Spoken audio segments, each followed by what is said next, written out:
দিলে ধন্যবাদ ও কিছু চাইলে দয়া করে বলতে শেখান।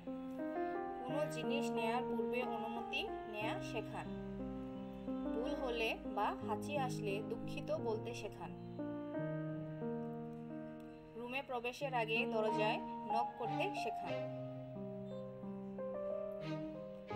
কাশির বা হাঁচির সময় মুখে চাপ দিয়ে হাঁচি বা কাশি দিতে বলুন।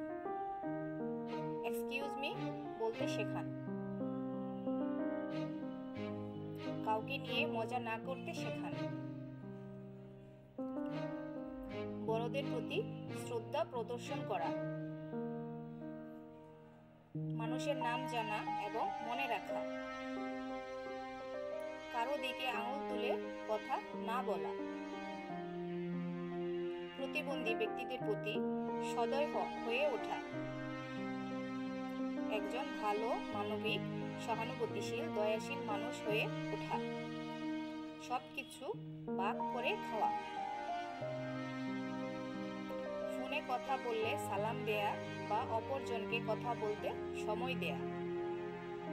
কাউকে নিয়ে মজা না করতে শেখান। নিজেদের পরিষ্কার রাখা এবং জিনিসপত্র নিজেরাই গুছিয়ে রাখা। সৎ হতে শেখান। অন্যদের সাথে চোখ সরিয়ে নয়, বরং চোখে যোগাযোগ স্থাপন করতে শেখান। কখনো বাজে ভাষা যেন ব্যবহার না করে। পরিবর্তিত পরিবেশের সাথে চলতে শেখান।